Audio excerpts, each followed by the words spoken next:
Welcome to Combos from the Couch by Lifestance Health, where leading mental health professionals help guide you on your journey to a healthier, more fulfilling life.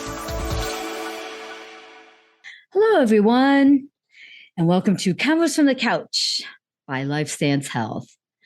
I'm Nicolette Lianza, and on this episode, I'll be talking with Bria Atkins, a clinician from one of our Lifestance Chicago offices, and she'll be giving us some tips on reducing our alcohol use by practicing mindful drinking. So welcome, Bria. Great to have you on. Thank you so much. Hi, I'm happy to be here. Yeah, same here. Ironically, I came across an article from the Huffington Post about ways to get started with a damp lifestyle, which I've never heard that term before. And so the article is referring to ways to actively refrain from overusing alcohol, because some people may not want to go so extreme with abstaining, completely and going dry. So, a better option for some people might be this damp lifestyle, or what we're going to call in this episode, like more mindful drinking. So I really look forward to our conversation today, Bria, as you share your thoughts on this practice. Yes, absolutely. I think it'll be a great conversation. So I'm looking forward to it. For sure, for sure. So as we start our conversation, tell us a little bit about yourself. Well, like you said, I'm at Lifestance through one of our Chicago offices. Right now, I'm licensed as a licensed professional counselor. I see a lot of clients with a variety of mental health concerns, such as depression and anxiety, but I see a lot of folks that are also looking to work on their substance use issues. Mm-hmm. And the range depends, people are on different spectrums. Some are, really struggling with alcohol addiction. Some are looking for that mindful approach, and they can tell that something's going on and they maybe need to talk about it. So I kind of see people in between. And I have a background working in a residential level of care with substance use. So that's where a lot of the information that I'm talking about today would be pulled from. So you definitely sound like you carry a lot of experience on this topic. So I definitely appreciate that. So can you define for us what mindful drinking is and what that means? Yeah, absolutely. So I think something that will be important to note throughout this is when I'm saying mindful, what is that at its simplest form? And that is just being aware of the present moment. I think we hear that word a lot nowadays. So I just kind of wanted to put that out there. Being mindful is being present, being aware of what's going on. So when it comes to mindful drinking, I would define it as an intentional practice. You're being aware of why you're drinking and also being aware of how much you're consuming. Mm-hmm. Because how easy can it be for some people just not even be aware that they're on their fourth glass of wine or something like that? Exactly. It's a really key point. So how can someone get started with a mindful drinking practice? Honestly, you can get started the next time that you drink. Just like you said, sometimes we're in the position where we're on our fourth glass of wine and we didn't even realize how we got there. So the next time that you're drinking, taking a pause and asking yourself, okay, am I okay with this decision? Is this supporting me?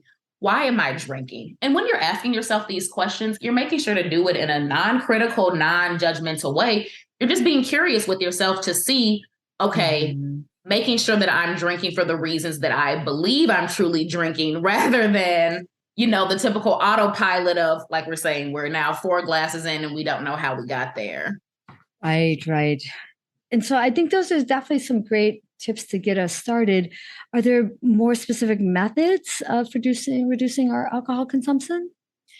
It'll definitely depend person to person. I think it's really going to be about having an open mind, first off, because if you're not used to taking those pauses and asking yourself why you're drinking in the first place, it can come off as a not so fun practice. Right.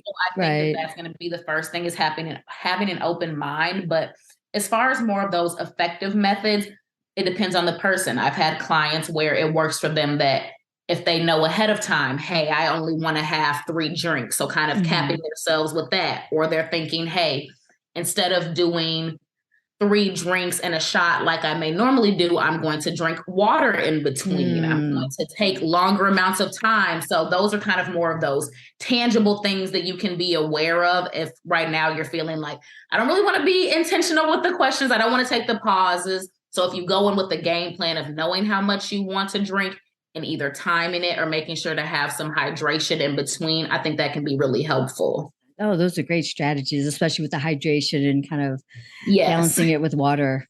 Yes. Great tip there. So, what are some common challenges that individuals face when they're trying to reduce their alcohol intake? Societal pressures, peer pressures. I think, we live in a society where drinking and over drinking is so normalized. I think there are so many activities that are centered around drinking that it can be really hard when you're in this space where, hey, you want to continue to drink, but you know that maybe you've been drinking too much. How do you find activities that aren't happy hours and aren't, things of that nature? So that's definitely a common challenge, is just dealing with the societal pressure. I would say another challenge too is maybe just the idea that you would have to control your drinking. I've worked with a lot of clients where that maybe is a sign of defeat to them. So they're already kind of saying from the get-go, hey, I don't even want to admit that I'm in the place that I maybe need to monitor my drinking. So aside from societal pressures, I think a lot of the common challenges come from within and how you perceive the idea of limiting or controlling your consumption. Right. Our own perceptions of it. Yeah, for sure. So then, especially in social situations, how can someone manage cravings or temptations to drink if they're really trying to be more mindful about it? Yeah, I definitely think it's going to depend a lot on the company that you're around. Are these good friends? Are these people that you feel comfortable kind of saying, hey, you all, I'm looking to watch my drinking tonight, and it may not sound as formal as that depending on what friends you are, but I think it can feel really empowering when you say something ahead of time, because I've also worked with clients where they say something along the lines of, I don't want my friends to know that I'm not drinking, or I don't want them to ask me that. So I think it can be helpful if you take the initiative and you kind of say something before they even have the chance. So I think that can be helpful. And when you're in a social setting, especially I'm imagining you sitting at a dinner table with some folks, ordering first. I think there can be more pressure when everyone else has ordered something and it gets to your turn. It's so much easier to say, I'll have what they're having. So if you start, I think that can be a really helpful tip too. Yeah. Oh, I love that tip. That's an especially good one. So how does a person's mental health, struggles with depression or anxiety, any mental health struggles one might be navigating, interact with their relationship with alcohol? Yeah, so it's definitely a relationship that I work a lot with clients, because a lot of times I'm seeing when people are drinking more than they intended to, they're drinking to escape some type of emotional distress. So whether that's a feeling that they don't like, I see it two ways. A lot of times I see, let's just say they experience an emotion like sadness or anger, and then they may turn to alcohol because they're experiencing that distress and they want to numb out, so to speak.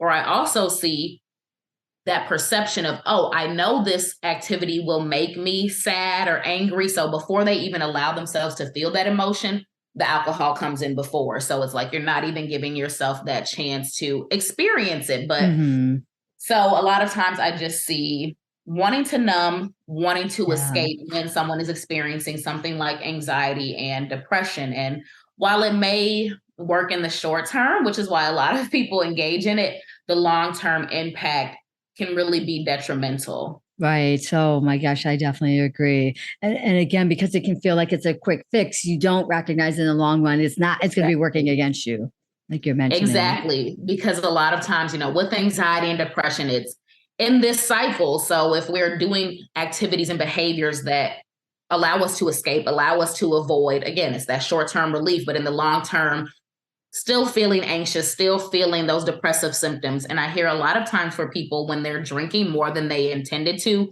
that day after, increase in depressive symptoms, increase in anxiety, whether the anxiety is, wow, I don't know how I behaved last night, or the depressive symptoms of, wow, I'm still feeling the same low feelings that I had, but maybe now they're even more exacerbated by the fact that I've now drank more than I intended to. Right, right. I agree. So, how can someone determine if they have an issue with alcohol and when is it time to seek professional help? That's a great question. I think tying back to our society, it can take a while to recognize if you are struggling with that just because it's being pushed in our face so much that if you're looking at your friends and coworkers and comparing yourself to them, you may not think that it's time to get help. So I think something that you want to be mindful of is asking yourself, am I drinking more than I intend to? And I know I've said that a lot, but really thinking, okay, if I know I'm going out tonight and I'm saying, hey, I want to have this amount, but if I'm drinking twice as much as that, 3 times as much, that's an indication of a problem. If you're recognizing that you are not dealing with your emotions in a more healthy, productive way, and you're going to that substance first, that's a time to pay attention. If you're having cravings and trying to figure out like, okay, what is that craving for? What are you trying to elicit out of the substance? I think that's an important question to ask to see if maybe this is a concern. I would also say too, if you've tried times in the past to reduce and it hasn't really been successful, that may be another sign of, okay, there's something going on. Yeah. Oh, that's a good key point right there as well. Any other takeaways you'd like to share about mindful drinking? I think the biggest takeaway is it doesn't have to be a perfect practice. I think it's definitely important to know that it's going to be individualized and tailored to you. So you can have 2 people that are both practicing mindful drinking, and they may have 2 completely different practices. So I think it's important to not compare yourself to anyone else, but again, just asking those internal questions because you know you best. So again, asking, what feeling am I trying to elicit out of this drinking? Is it going to support me? Is this physically helping me? Is it emotionally helping me? And again, not having judgment when you're asking yourself those questions. I think, again, the important part of the mindfulness is being aware of the present moment, but not in a critical way, because that's so no key. one's going to feel encouraged to work on this practice. You're already, having that negative self-talk. So having that open mind, I think, is especially important. Oh my gosh, that's so key there. I think that's what people might miss. They can understand the mindfulness of being aware of their drinking, but that internal critic that might be beating themselves up for. And that's what you're saying, like, hold off on that internal critic kind of beating yourself up. Yes, absolutely. Because we just don't, that's just not helpful. We don't, not helpful we're at not all. being graded on this, but again, it's just something that, again, you may do well one night and then another night, maybe not so well. So again, we're just trying to figure out just what's going on, getting to the root of things. Yes. Oh my gosh. Bria, thank you so much. You gave so many great tips on how to incorporate mindful drinking into our lives and definitely practice it more. So I thank you very much for all the information you shared today. You're welcome. It was nice talking with you. I would also like to thank the team behind the podcast, Jason Clayton, Chris Kelman, and Juliana Whitten. Take care, everyone.